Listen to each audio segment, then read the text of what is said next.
You ready? Uh-oh. Everybody trying to be content creators and trying to go viral.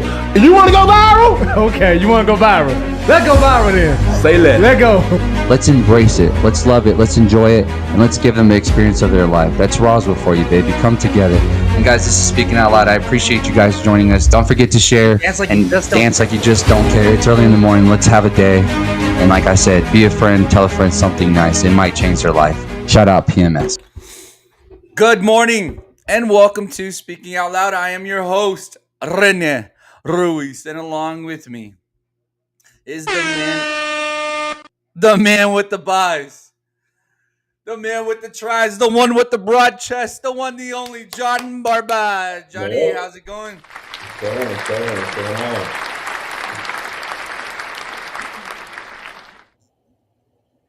Well, good morning, ladies and gentlemen. This is Speaking Out Loud. We're coming out live from Roswell, New Mexico, where it is 22 degrees. It's hoodie season. It's long sleeve season. It's December 2nd. Christmas is, 23 days away.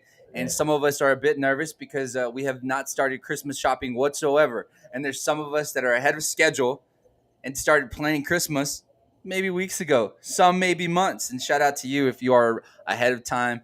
And if you already got your lights up and the Christmas trees up. JB, how's the Christmas festivities playing out for you so far? Oh man, it's going. I don't really do too much decorating or anything like that for Christmas, so I just got to get a few gifts. Nothing too crazy over here, it's just me, so I don't got really not too many people to worry about. Well, don't sound so bummed out, JB. It's I not just know. you. You're more than welcome to enjoy the festivities with me, my brother. Yeah. But one thing that we do need to do is probably maybe at least get like a light or two behind us. Maybe we get a little Christmas tree or I got something, this one. just to add a little. Oh, there it is. We gotta plug those lights in. Lights on it though. Yeah. Yeah. We gotta throw some lights in. What color should we do? You should probably do. Maybe you should just get on the cowboy train and maybe Blue throw on up there? some blue and gray. Yeah, some blue and white on there. Yeah, maybe. I don't know. I like. Why not? Why not? But folks, Tim Foley will be joining us here at 7 a.m. to talk about college football and to react to the interview that we just dropped yesterday. JB, didn't realize we were going to be in the breaking news game, right? That was pretty cool, us dropping that Jaxton Eck is going to be staying at UNM. I don't know how big of a deal it is because his dad had just signed an extension, so I think most people would put one and two together and say, all right, if his dad is staying, it's more than likely that he would be staying. But that's not always the case because who's not to say that maybe some big school like an Alabama or a Lane Kiffin LSU-led team wouldn't want to pick up a dog like him in the backfield. With these NIL deals or whatever's going on, you never know, who might leave, who's going to stay. So it's good that they're building. But JB, let's get right into it. The NFL Week 14 season, we got the Dallas Cowboys playing the Detroit Lions on Thursday Night Football. It's been announced that out for the season, Teron Arnold, their leading cornerback, is going to be out for the season with the shoulder injury. That's been reported by Ian Rappaport. That's a pretty big deal. And St. Brown seems to be a day-to-day. He is questionable to play on Thursday, but I think based on what happened this past weekend, it seems like it's unlikely, but they're going to try and give it a shot. So that'll be a game time decision by the Detroit Lions. But how are we feeling about the Cowboys and Detroit Lions game this Thursday? Any early feelings as to what's at stake for these boys? I think you got to ride the hot hand. I mean, obviously coming into the game, you'd expect there to be a lot of offense. But Detroit's offense just hasn't been too explosive lately. Obviously, that Amon-Ra St. Brown injury last week kind of changed things. It put Jameson Williams as the one. So, if they're going to build off that, then he's going to have to turn into more of a possession receiver type of guy, take over that Amon St. Brown role, depending on his health. So, that's going to be interesting. And who's going to be the next guy after that? Isaac Tesla, he's been a solid rookie for him, but there's kind of a drop off after Jameson Williams. So it's going to be interesting to see, and this is a game where, you got to get Jahmyr Gibbs involved. Got to get Jahmyr Gibbs going. Last week he was kind of shut down a little bit. But this is a perfect week to kind of exploit that defense, which is getting better by Dallas. Yeah. So, Hey, JB, can you yeah, do us a favor? Can you log out and come back in? Your audio is a little muffled. Sounds okay, a little rough. And while I wait for you, yeah. uh, let me talk about this Chiefs team that did lose to the Dallas Cowboys and are possibly maybe out of the playoffs. This is what Andy Reid had to say yesterday on an interview on their playoff push. Confidence that things can start going your way and that you can win these next 5 games in a row. If you're coming to me on this, Matt, I'm telling you, we're going to go after you every game. We're going to try to tickle your tonsils on every play, every game. It's the attitude that we're coming in with. What's your level of confidence that Listen to things that one more can time real start quick. going your way and that you can win these next 5 games in a row? If you're coming to me on this, Matt, I'm telling you, we're going to go after you every game. We're going to try to tickle your tonsils on every play, every game. It's the attitude that we're coming in with. What's your level of confidence? So Andy Reid's level of confidence, not sure exactly how high it is, but it sounds like he's willing to get himself into a dogfight to get into the playoffs. And a dogfight it will be. This is their remaining schedule for the rest of the season. They can't lose a game, or else the Chiefs are out. They can't lose a game. They got to win out. And fellas and ladies, looking at this schedule, I don't know if they get out. It don't look good. It don't look good. Next week or this weekend, we got Sunday Night Football. We got the Houston Texans. I don't know, boys.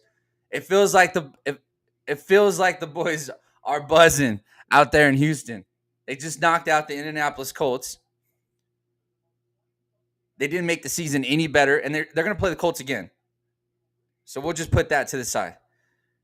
But even if somehow the Chiefs come out victorious, right after that, they're followed up by the Los Angeles Chargers, where, hey, maybe, right, don't look great for Cowboy fans with Justin Herbert just getting surgery yesterday on his left hand, non-throwing hand, so that's pretty good. He's questionable for Monday night's game against the Philadelphia Eagles, but that's still something to have some type of level of concern for. So depending on whether or not he makes it out safe in Philly, he'll be facing the Kansas City Chiefs. So maybe that works in the Kansas City Chiefs' favor. So if they come out of the win with the Texans and they get past the Chargers, okay, they have a little easy one against the Titans. But then they'll have a hungry Broncos team that does not want to see them in the playoffs. That's going to be tough. But if they get past that, then they have the Raiders. So there's a possible chance that they can. But it's just hard for me to see a path for the Chiefs to get to the playoffs. I just feel like they've dug themselves too deep of a hole. And they got a tough Texans team coming up this weekend. And I have JB joining me back here. JB, if you want to add on to that, how are we feeling about what's our confidence level for the Chiefs going into the playoffs? Just a couple weeks ago, we had all our stock. As when I say we, I'm just backing you here, but you made the statement on the show, and it might have been overreaction Monday, so we'll give you a little bit of grace there. But you did say stack all your money on the Kansas City Chiefs. How are we feeling now here in Week 14? Yeah. I mean, obviously, Why is your audio muffled, man? It's still I don't understand. A little bit. It don't sound like your mic is working, and you're just working off your computer's audio. You know what? Let me log out one more time. I think I got a solution. Hold on. I know. What are we thinking? We're thinking like, what's going on with JV's audio all the time? And you know what, fellas and lads? I'm thinking the same thing. I'm thinking the same thing sometimes. But I'll give my boy grace. His team is going through it. And yesterday, I was being a little bit of a troll, and I made him watch a couple things that I don't know if it was very nice, and you guys tell me. But this was AI. I ended up finding out this was AI. And I guess I kind of knew. I could have done a little more research, but this was kind of funny, right? This is Packer fans trolling Vikings fans. Let's take a look at it real quick. It says Packer fans have the empty trophy case Coke cans going at Lambeau. And if you can hear, listen.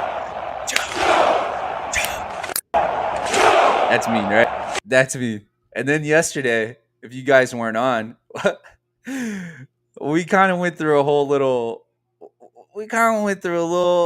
bit of hey, the Chicago Bears are leading the NFC, which none of us expected, right? Nobody, I think, expected, not even the folks in Chicago. But there was free hot dogs available if the city of Chicago said we will give out free hot dogs We will feed the city if this man takes off his shirt in victory. And this was the boys' locker rooms. Yep, Glizzies for the time.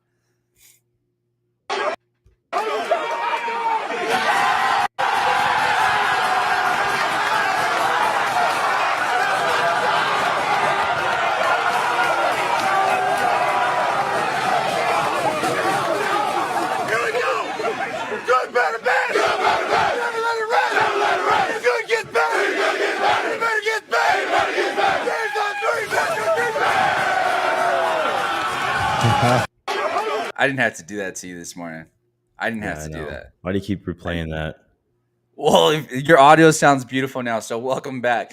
But I had to troll you just a little bit for the audio issues. But now let's go. Let's just get right back to it, JB. I'm sorry. Yeah. That was unnecessary. I apologize.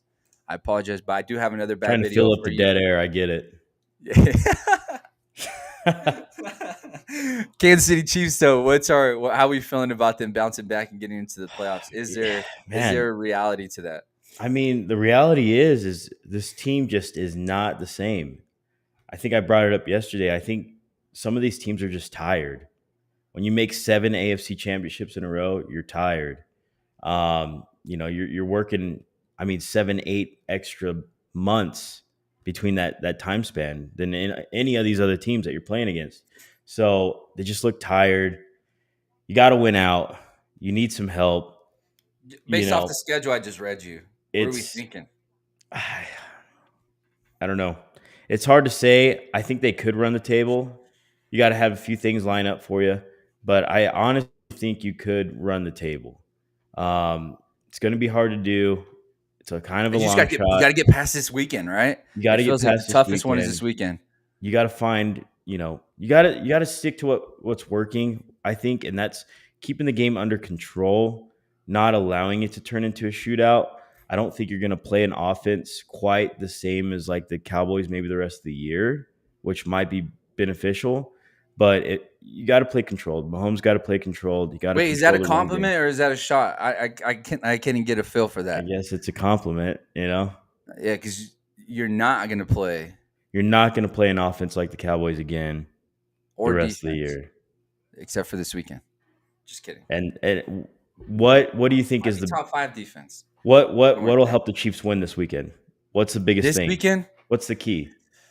Oh boy, they're missing another offensive lineman, so that's gonna be tough. It's really gonna be gonna be the quick passing and being able to break tackles. I think this weekend is about athletes being athletes, allowing Rashee Rice to get out in the open field and make some plays. That's really what it's gonna come down to this weekend: is can the Chiefs make the plays outside of the plays? And what I mean by that is the yak yards after catch, or yards after contact. That's what we're going to need from Travis Kelce and Rashee Rice. It's these boys being able to make plays. If that doesn't happen, I don't see the Chiefs getting past the Houston Texans. I mean, this defense is elite from the secondary to the front four, JV. These guys are going to attack Patrick Mahomes and make him run for his life. And it's already a injured offensive line for the Kansas City Chiefs. So it's gonna be tough sledding. This is huge. But I'll tell you what, though, their one opportunity for this game is also outside of the offense is going to be that defense. Can Chris Jones get to CJ Stroud?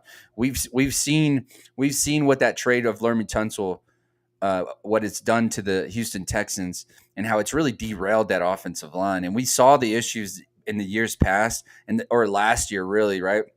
And we thought they were going to correct that issue this year, and they decided to trade Lermy Tunsil and not find a replacement. And then this is now a product of what happened in the offseason. So really what it comes down to me is whose offensive line is going to be whose offensive line is going to be able to hold up.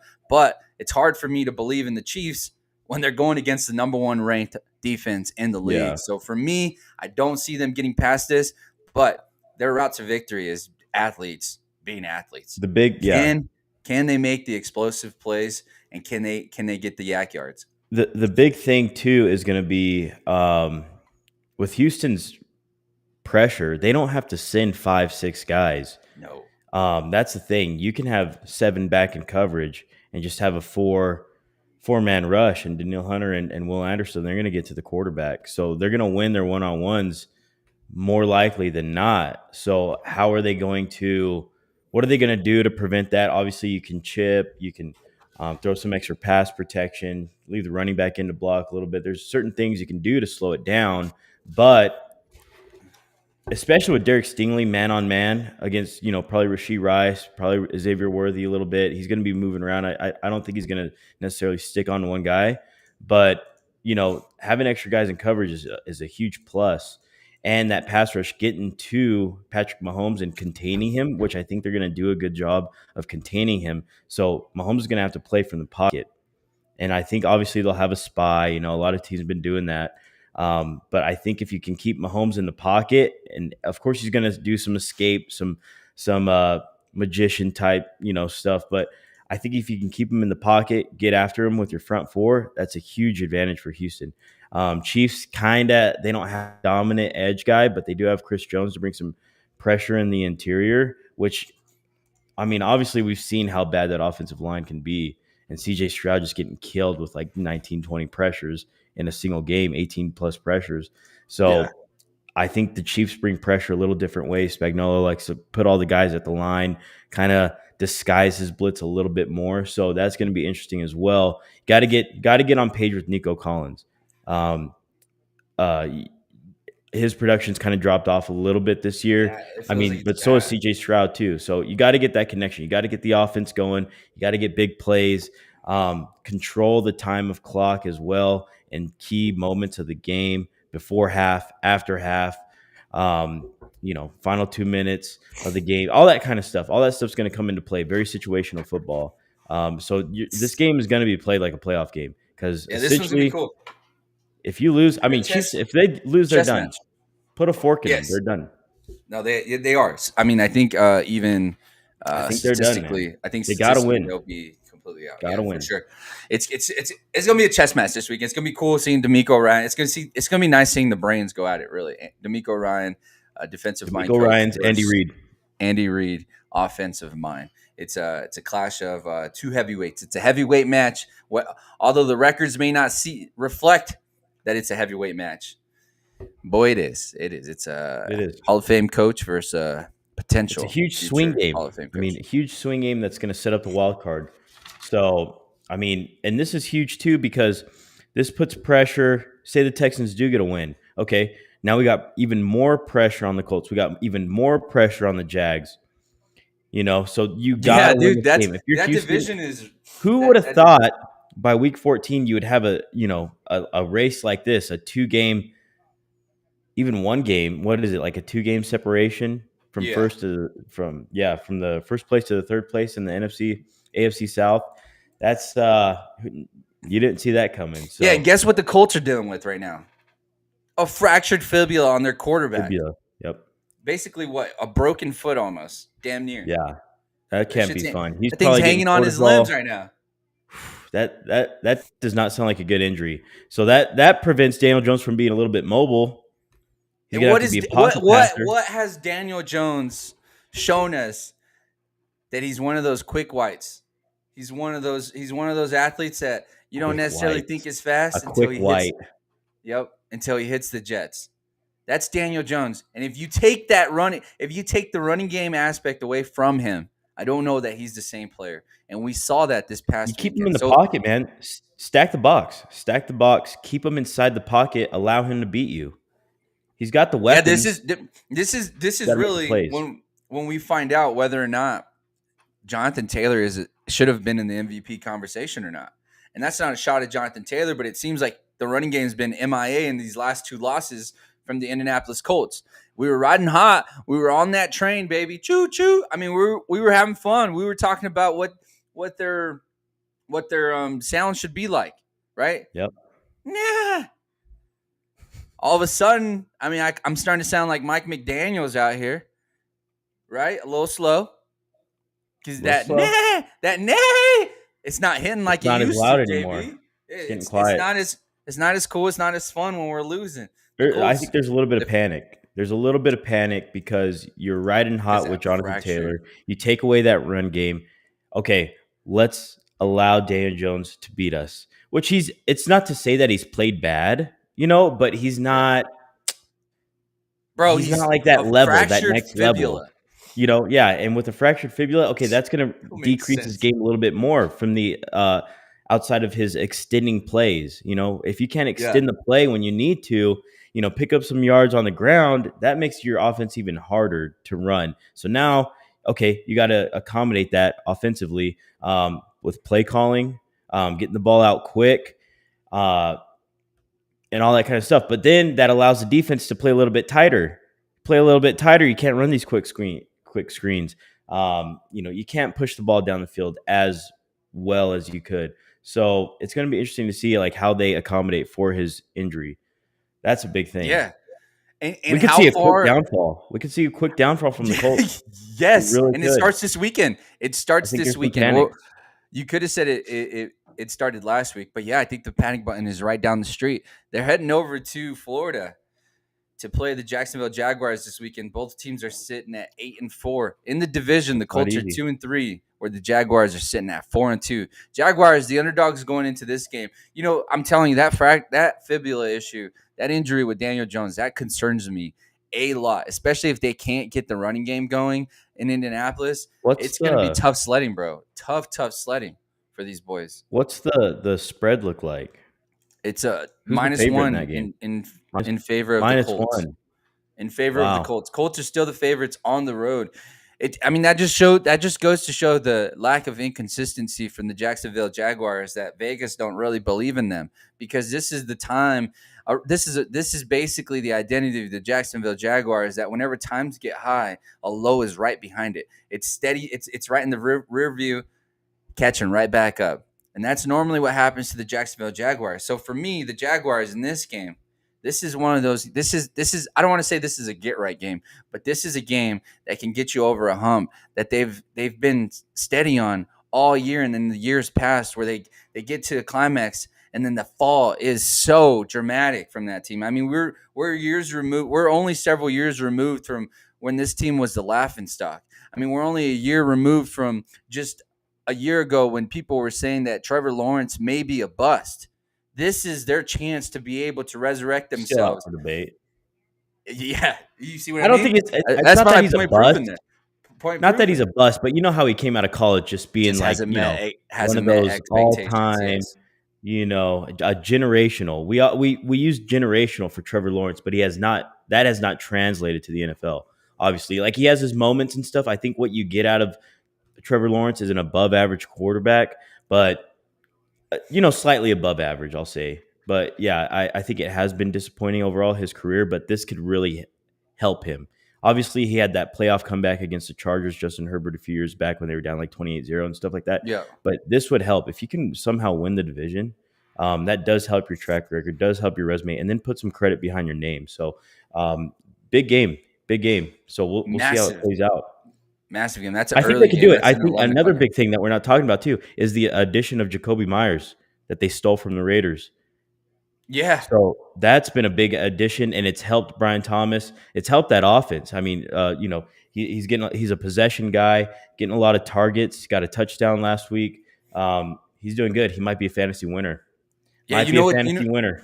You know what might be crazy about that whole situation? It's like if this team can get on a bit of a run, I think people are going to look at that this past draft, getting Travis Hunter, and wondering if maybe that was a mistake. Maybe that just gives them a clear answer as to what they want Travis Hunter to be in the future.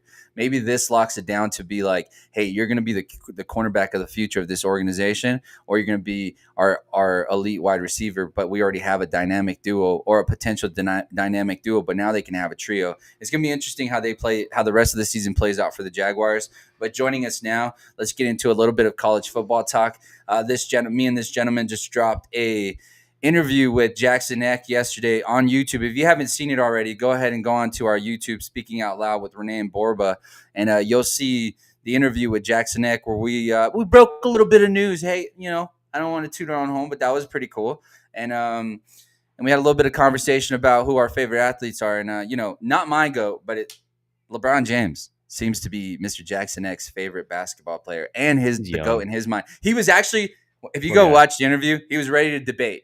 He was ready to start dropping facts on me on why LeBron James is the GOAT, but I didn't allow it because I wasn't up for that conversation. But my GOAT is Kobe Bryant. but I do appreciate him sticking up for his boy. But ladies and gentlemen, the former alum, an elite athlete. If you haven't seen, just type in Buddy's name into YouTube. This man was a stud in his heyday. Former alum from UNM, Mr. Tim Foley. Tim.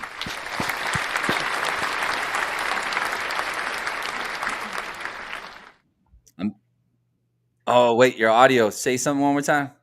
Can you hear me? We're here, baby. Let's go. Tim, are we going golfing? That's a nice polo we got there. This is my golf polo, but thought I'd be a little bit more casual today, not wear the button up. I like it. I love golf polos. Golf polos bring out a little bit of emotion. A little bit of emotion for us, right? Yeah, nice little joke in the pod too there that I had. I had a terrible joke on the interview. Bad joke. Did not land. I definitely had a little moment of awkwardness between me, Tim, and Jack. But we moved right That's through typical. it. We moved right through it in Rene fashion. Threw a joke out there, and did not quite go off like the way I thought it was going. Terrible setup though. It was definitely on my end. You could say nerves maybe just a little bit got to me. But anyways, college football. Tim Foley. It seems like Mr. Diego Pavia is making his rounds, his little media round around all the pods, all the shows about why he should be the Heisman or why he should at least be invited to New York. What's the latest news on whether or not Diego Pavia will be in New York? And is there a potential that maybe that Vanderbilt sneaks into the playoffs? That's one of those sneaky teams that aren't quite being talked about. But is there a possibility that maybe they sneak in? There is a possibility. The thing that's going to hurt them the most is that loss to Texas, because I think after Texas's win this last weekend against Texas A&M was huge, and I think if they're looking at head-to-heads, they could possibly end up taking Texas, which has one loss more than Vanderbilt, but they did win that head-to-head. So I think that's the only thing that's really holding them back.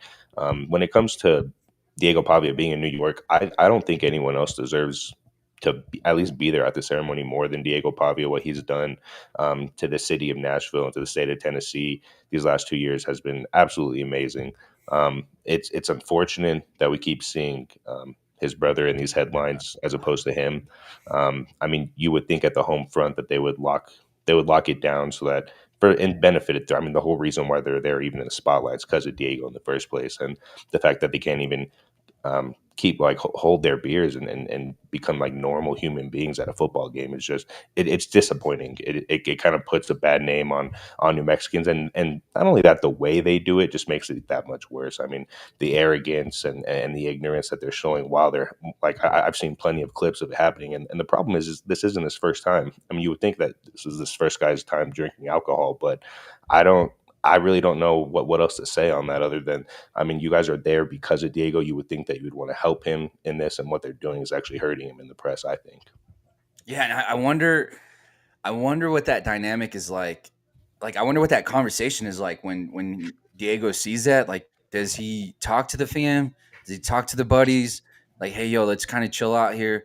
I mean, this is only going to last so long, right? Before he gets into the NFL, and a lot of this is going to have to be shut down. So it's cool that they're having fun with it now, but I do agree with you, Tim. I mean, we got to find some humbleness, some humility, and we got to figure it out, man, because this isn't about us, or if I'm talking myself as if I'm a part of that family, but it's not about the fam. It's ultimately the prize is in front of you, right? The prize is right in front of them, and they can fumble that bag easily. I mean, we've seen people get to the draft and completely fall down, and I mean that's a difference in millions of dollars. So to me, it's a tough look if you're trying to sell yourself on getting to New York. We've seen how political the NCAA can be, or is, I guess you could say.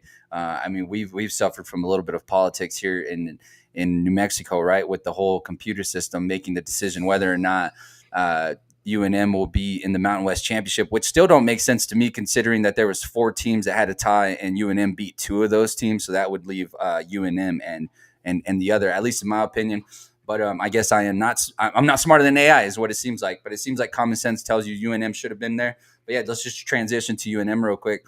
It seems like the news that's being reported is we're probably going to get into the New Mexico Bowl. Is that what the expectation is from the UNM Lobos? That is, I mean, they're saying there's two bowls up in the air, the Arizona Bowl in Tucson, which is the bowl game that New Mexico State won a few years back, which was they broke that like the longest bowl game drought in American history. Um, I I hope they make the New Mexico Bowl. I don't see why ESPN wouldn't put them in the New Mexico Bowl. And for these bowl games, especially the bowl games that aren't tied to the college football playoff, at the end of the day, they want to put butts in the seats and they want to get viewers on the television. There's no better way to do that for the New Mexico Bowl than to have the New Mexico Lobos in that game. I mean, we talked to Jackson. He kind of talked about they're looking forward to possibly going somewhere else for a bowl, which makes sense. I mean, you like it's a full experience. I can't say um, that I experienced it while I was at UNM. We unfortunately didn't make a bowl game, but I've been around the New Mexico Bowl since the beginning of the bowl game and kind of seeing the festivities the week leading up. I mean, it's a great atmosphere. It's fun to be at. I can see why they would want to be somewhere else and kind of take in a new city and see what like that city has to offer. But they're not going to put as many butts in the seats in Tucson as they would here in Albuquerque, and I think that's what ESPN is looking for. I don't see why we wouldn't be there, and they're chasing that 10 win season Jackson was talking about. Yeah, and that's I mean that would be massive. Can you imagine the cherry red on ESPN with the way that team looked on Friday, with the way that atmosphere was on Friday? If they can duplicate that again, 35,000 deep, like come on, that is going to be epic for UNM and the state of New Mexico. I mean, bro, ESPN, that is our best way to. I honestly prefer us to be in the New Mexico Bowl just because I mean it's a live marketing advertisement for us, and ESPN is going to be offering that service for these boys just going out there and play. Like think about that, they're going to be on national television. The fans are going to be able to show an electric atmosphere to the world. So if you have a small doubt, or if you have a 50-50 on whether or not you should go to UNM or another place that you're up in the air, up in limbo, and then you see that on television, it's going to be hard to say no. That's all I'm saying. It's going to be hard to say no when you see a cherry out red, 35,000 deep from New Mexico. Let's go. Come on, UNM. Let's go, UNM. Why not us? Yesterday, I did make a little bit of a crazy statement talking about us maybe making a run to the college football playoffs next year, but yo, who knows? Tulane's about to get in over Texas, which is nuts to me. You see, Sark is out here making his media run as well, Tim, saying about how Texas should be in, and it seems like he has a couple of valid points. How we looking with Texas getting into the college football playoffs? Hey, and Tim, Yeah, when should we expect an answer on a lot of these questions? Is this tomorrow when they release the new standings? no, it'll be. I mean, we will have a better understanding tonight when they release the standings, Or but tonight? Yeah, my bad. the the uh, the final one's going to be on Sunday. Um, following the conference championship games on Saturday, they'll release that final college football playoff standings. So the 1 through 12 will be in the college football playoffs, and then they'll announce the bowl games shortly after that. Who's going to be playing in the bowl games? Um, I Texas does make a very big statement to be able to go into the college football playoff. The thing that's killing them is going to be that loss to Florida that they had. Florida, I mean, being in the SEC, Florida was a bottom tier team this year, but they beat some very good football teams, and they are a good football team. That loss to them really hurt them, having those three losses. But them doing what they needed to do, winning by double digits against Texas A&M, who was an undefeated team the whole season, really came out and made a statement. And the other two losses, other than Florida, are very good football teams. So they do have a very big case to be able to be in that game. I think a lot of people in the country would rather watch Texas play in that first round rather than a Tulane. But also at the end of the day, people like Cinderella stories. I like a group of five school being in there. I don't necessarily like the group of five school being there this year because there hasn't really been a team like a Boise State last year that's really stood out to say, I'm that school that's going to go and play in that college football playoff. So, I mean, I think this year I would rather see a Texas in there than a Tulane. I think they would put up a better fight. And then Tulane is also they have a great game this weekend, actually. And I don't want to like jump the gun on games to watch, but Tulane and North Texas are playing the AAC championship again this weekend. And what's crazy about this game is both head coaches have been hired at bigger programs. But Okay. they'll both be coaching in this game. And if one of them makes the college football playoff, they'll be coaching um, in that as well too. So unlike Lane Kiffin, they got a job somewhere, and they will be still coaching this weekend for their teams. Both the coaches, so both the teams are going to be playing for those coaches. Will be the last time that they play for those coaches. Eric Morris, who's at North Texas, and then John Sumrall, who's at Tulane. Eric Morris is now the head coach at Oklahoma State, and John Sumrall is now the head coach at Florida. So, but both of those schools allow them to coach their teams throughout the rest of the season because they're both, I think, one-loss teams and looking at a college football playoff berth. Yeah, and let's just move straight on to Lane Kiffin. Lane Kiffin leaving Ole Miss and deciding to sign with LSU, Louisiana State University, the Tigers. That's gonna be interesting. So now he'll be coaching his daughter's boyfriend's team. That'd be a fun dynamic. It seems like Lane Kiffin sat down, prayed about it, and Lord Jesus Christ said LSU is the place for you, and that's where he went. It's gonna be cool. Tim, how do we feel? Like, how do we feel about this whole situation with the AD not allowing Lane Kiffin to coach this team throughout the playoffs? As you see here, his request to coach the team for the rest of the season was denied. A request was sent out there. How come? Why do you think it was denied? And why do you think that the AD decided to go with the defensive coordinator to lead this Ole Miss team for the rest of the season and into the playoffs? That's the most important. That this Ole Miss team is going to be in the playoffs. But go ahead. Yeah, I think to start off, I think the reason why they're not allowing Lane Kiffin to coach for the rest of the season is kind of twofold. I think beginning he didn't handle the situation well. He historically has not handled leaving university as well. I mean, he's when he left USC, when he left Tennessee. I mean, those were big. Those ended up being big stories. He did not handle them the best way. And then when it comes to looking out for your program, if you have and this is a little bit different. I know we were talking about the AAC coaches still coaching in their conference championship games this weekend. Whenever you're dealing with big universities like Ole Miss and LSU, big conferences in the SEC, you're dealing with a lot of money. Whenever you have a coach who is no longer a part of that program, who brought that program to this prominence, I mean, they have not had this type of a season in the history of the school. They have never been talked about going into postseason activity like this.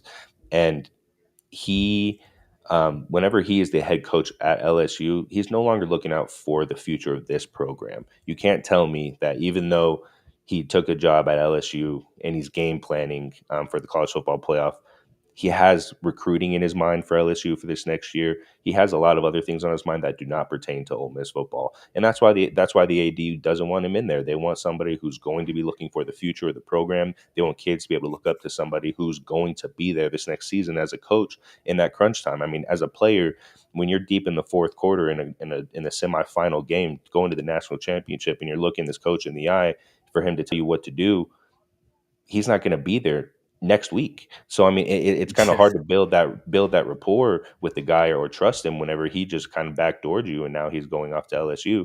So you can kind of see why they don't want that there. They wanted to be able to put somebody in there that is on the staff to be able to keep that culture going and put them in there as soon as possible so that these kids know what their future looks like. Because their big goal now is to retain all those commits that they had going to Ole Miss, but it looks like a lot of them are decommitting at this time, and it looks like they were going to play for Lane Kiffin as opposed to go play for Ole Miss. That's tough. That is tough. That is tough. I did watch a clip yesterday of the gentleman that is now announced the head coach, the DC for the Ole Miss. What are they? Ole Miss Rebels, right? Last time I think we heard of them was Jackson Dart, and before Jackson Dart was The Blind Side, right? With Sandra Bullock. Yeah, that's old. At least Eli came out of Ole Miss, you know. Oh, that's true, Eli. So maybe they make some dogs out there. They make some dogs, some Super Bowl champs. Jackson Dart. The one thing Lane Kiffin didn't teach him is how to slide, But he taught him how to take some shots. But this is what Lane Kiffin had to say yesterday in an interview about his signing with LSU. Let's take a listen in, and then Tim, let's react to what you hear here. I'm never going to make a decision on money. And I'm telling you right now, I don't know what my contract is here. That's not very financially responsible, okay? I'm sure it's really good, okay? I don't know what it is, nor did I know at the other places what the numbers were. Because I said in the beginning, I told Jimmy Sexton, don't tell me the numbers, okay?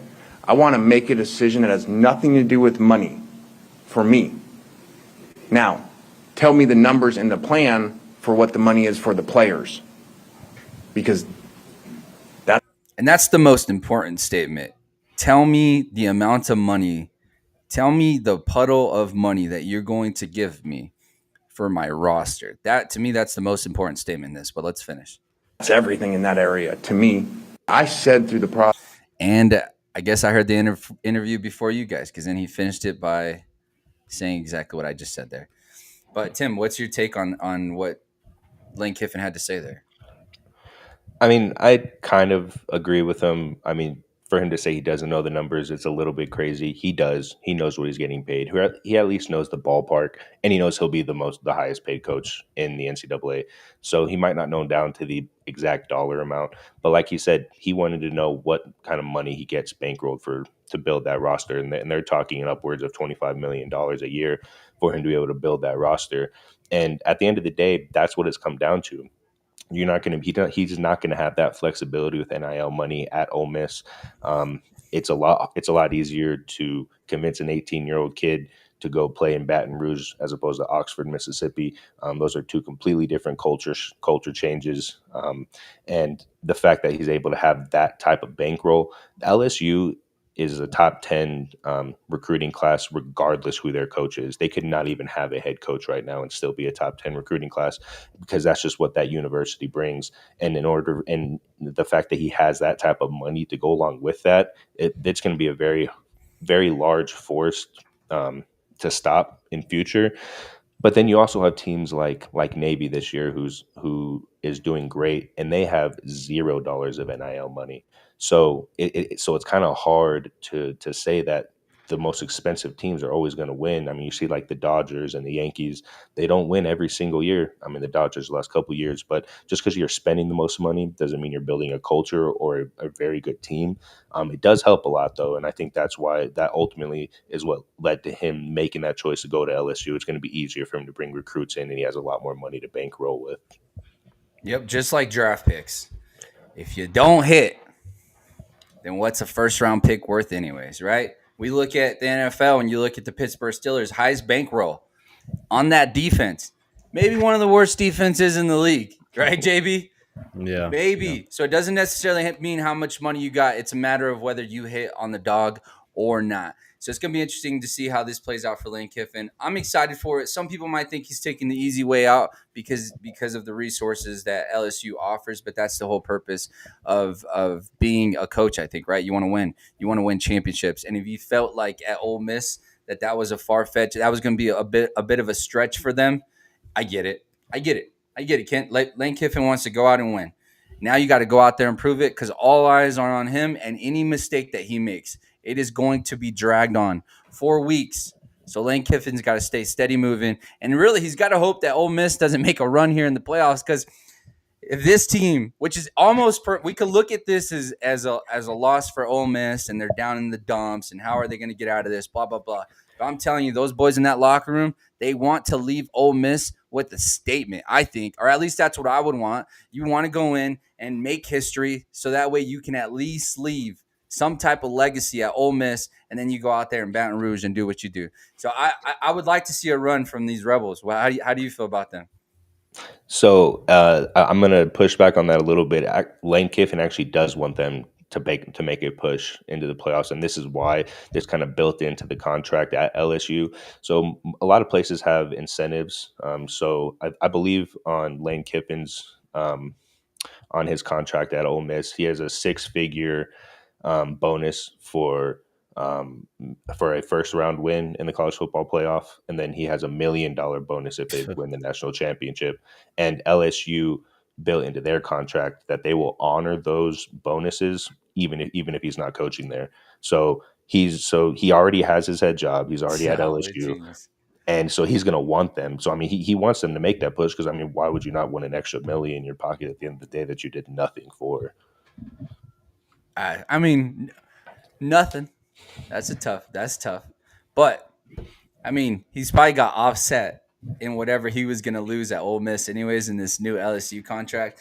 But I mean, what are contracts, anyways, in college football? Whenever you could just void it the next year, it wouldn't be surprising to me if in a year or two Lane Kiffin decides to leave for maybe like an Alabama job or something. Maybe he wants to stack up on the history that Nick Saban, his former head coach, set up in Alabama. I don't know. We don't know, right, Tim? But we didn't get to finish the answer on Texas. What's the likelihood of this team getting in? That's hard. I want them. I want them into the college football playoff. I'd rather see them than a Tulane or a Memphis or even a North Texas. But Who are the teams holding us? Like who will have to drop for us to get in? Because it doesn't feel like how you said on the Power Fives, which Cinderella stories are cool. In when it comes to March Madness, like to me, basketball Cinderella stories are more likely to happen than in football. Football is one of those sports where like you can't hide the matchups, right? Like if you if there's a bad matchup, guess what? They're gonna exploit it the entire game. Like that's just how football is. It doesn't take just one person to be able to elevate a team. It takes all 11. So to me, the Cinderella stories are tough to find in college football. And that's why I don't want to see a Tulane, because I'm going to expect Tulane to go over to like Lubbock and play Texas Tech, and they're just going to completely get their face pounded in. And then we're going to be sitting here thinking like, well, goddamn, don't you think Sarkisian's offense or defense there at Texas could have done something better, or maybe even beaten a Texas Tech team? I mean, we do look at everything that Sark is saying, and they did go over to Ohio to go play the number one team in the country and only lost by 7 at the beginning of the season. Are we going to get away from seeing the matchups that we want to see? It's like college football is going to end up like boxing, where we never see the fights that we want to see, because the way that boxing is set up and the way the college football is setting itself up, it's like, why would you go play in Alabama? Why would you go play at Georgia? Why would you go play at Texas when they're just going to push that back in your face at the end of the year when you have 2 or 3 losses against an Ohio State or an Alabama, opposed to a Tulane and a Boise State? And no offense to those two teams, but you get where I'm going here, right? yeah, definitely, and that's really what Steve Sarkisian was coming out and talking about is everyone was preaching these big matchups, and at the beginning of the year, the College Football Playoff Committee talked about how they're not going to have in big games. If you lose a big game, it's not going to be looked at as if you were to lose a game to a team who is not a very good team.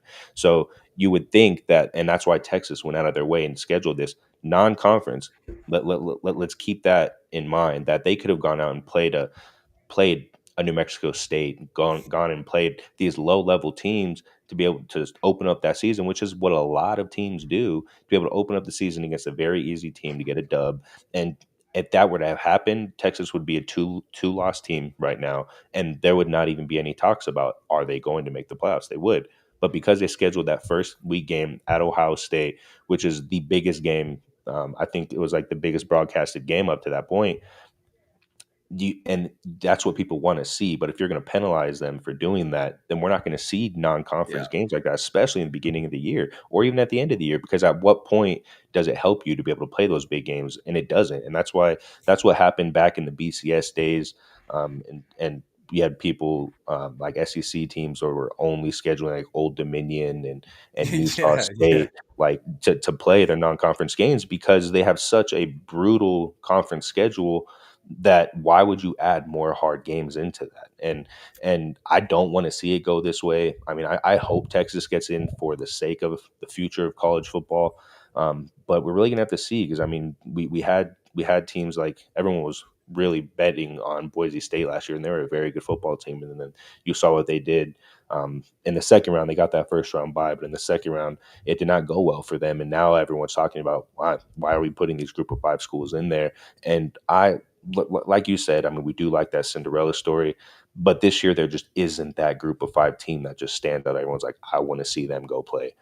I would rather see a Vanderbilt or a Texas play in that spot. And it's just hard that the SEC is so deep every year that like they're already talking about having 3 or 4 teams in there, and you're wanting to add more. Let's just make it a Big Ten versus SEC playoff then. Like, because I mean that if you're getting so many teams from one conference, you're not really getting diversity in there. But at the end of the day, that SEC is the best conference. There's a reason why College Game Day is not going to the Big Ten championship. The number 1 and number 2 ranked team in the country should be the biggest game, but College Game Day is going to the Alabama Georgia SEC championship game. There's a reason why, and it's unfortunate that this weekend is probably going to be the biggest number 1 against number 2 game that means absolutely nothing. Regardless who wins that game, they're both going to be in the college football playoff. They don't want to show their hand. They're not going to be showing all their trick plays and stuff that they have in their back pocket for the college football playoff, because there's a big chance they could end up seeing each other again in the national championship. So it's hard. It's a great game. I'm going to watch the Ohio State Indiana game, but it's probably the most non-important number 1 versus number 2 matchup I've ever seen. Yeah, it's almost. I mean, it's basically a championship game. It's basically a national championship game. A little early, but hey, that's how it plays out. I do love I love the angle that Sarkisian is taking to try to get Texas into the playoffs, because he's almost making it. I mean, he's making college football look bad right now, because he's right. Like, he is right? Like you said, that Ohio, you removed that Ohio State loss, and we're not having a question or a debate on whether or not Texas is in. So I like the angle that he's taking, putting pressure on the committee to either make themselves look bad, and ultimately it's going to come down to that week 1, right? We're all going to have our eyes on Tulane, and if Tulane just gets their mouth beat in, which is likely to happen, I mean, hey, college football is this. I don't know that their stock goes down, because right now it's higher than ever, but boy, oh boy, is it about to get interesting on this for this committee and for a bunch of big brains, or supposed big brains, getting together to make a bunch of decisions for a bunch of 18 and 19-year-olds. But JB, you have any thoughts on this? No, man. I just want to say this kind of off subject. Not really. We talked about it earlier, but Lane Kiffin is already a couple of big names that have already declared that they might transfer. Is Ryan Williams, wide receiver out of Alabama. I saw a highlight on him saying that he's going to be heading to LSU to pair up with Lane Kiffin over there. So he's already getting some big names coming his way and everything like that. So it's going to be interesting to see who else is going to transfer, what other big names he might get over there in LSU. So that's another benefit. You got these guys that have already proven, that are just have a bunch of potential to even get better. So they're going to have a stacked team. So Lane Kiffin's definitely bringing over some heat with them too, some firepower. Yeah, LSU's gonna be fun. Do we know, Tim? Do we know who their quarterback is? Is the Ole Miss quarterback following him, or do they have their eye on somebody else? Any news on that stuff? So there was Lane, I think yesterday, posted a cryptic post on Twitter. I want to say, we post like a Bible verse, and then in the caption he put a Trinidad flag and then a tiger after it. The Ole Miss quarterback's first name is Trinidad, and so people are saying that that's a possibility that he's going to be bringing that quarterback over from Ole Miss. He would also want to bring their running back. Lacey is his last name. He's like 19 years old, and he says he's the best running back in the country. So I would look at Ole Miss's running back and quarterback possibly going to LSU as well. Damn, yeah, let's go. Crazy. Lane Kiffin's about to turn LSU back into a championship team. Oh my goodness. Tim, what else are we missing this weekend? What should we pay attention to besides that head-to-head matchup for the Big Ten championship game? What else do we have to look forward to? Or what can happen this weekend that will really make a change in the difference of what the college football playoffs will look like? So there's a big one that people are looking at is the ACC championship game. You have Virginia and Duke. Duke is a 7-win team that's playing in the conference championship game. And if they win this, like, there's talks of them possibly being in the college football playoff. Wow. And so like that, yes. And it's crazy, but that's just kind of this is like the scenario that they've built, how you can have a Miami team who's not even playing the conference championship and they're going to be in the college football playoff. And then we already talked about the American Athletic Conference Championship with North Texas and Tulane. That's going to be a big one. If North Texas wins this football game, then Tulane, there's a big chance that Tulane doesn't make the college football playoff. We have the Mountain West Championship that we talked about. That's a little bit upsetting with Boise State versus UNLV. I think that'll be a good game. UNLV is 1.5-point dogs in that. The Big 12 championship game, which is a rematch from a few weeks ago with BYU and Texas Tech. Texas Tech is 11.5-point favorites. I think it's going to help Texas and Vanderbilt. Texas Tech needs to put it on BYU. If it's a close game, then there could be talks of BYU and Texas Tech sneaking into the college football playoff. So I think for teams like Vanderbilt and Texas, they are really hoping for huge win for Texas Tech, and those are kind of like the big games that are happening this weekend. Could you imagine Duke gets in? No, that'd be crazy. I can't. They would get killed first round. My first full year just locking in with college football and this is the news that we'll be getting is Duke getting in over Vanderbilt or Texas. That is nuts, man. Come on, college football. Let's make it right. Let's get the right teams in, and let's enjoy the first season of 12 teams making the college football playoffs. I don't want them to extend it. I think 12 teams is perfectly fine. The way they've set the schedule for this whole dynamic, it's gonna be fun, man. College football is gonna be fun, and it sets the table perfectly for the NFL playoffs to kick off. But Tim, I appreciate you joining the show. Thank you for that interview that you did with me on Sunday. You killed it.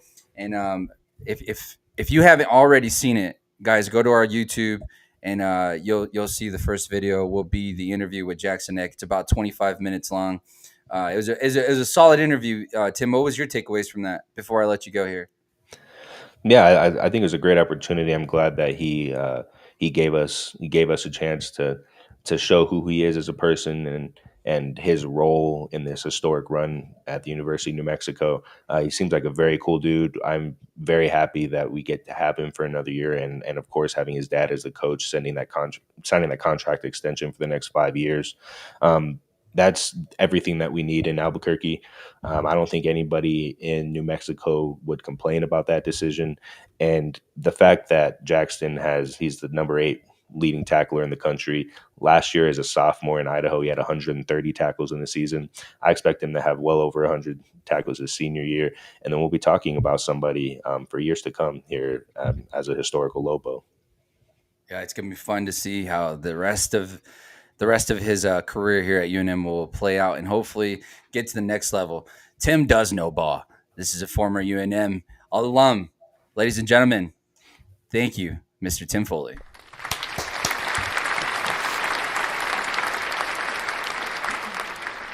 The show has been what an addition, huh?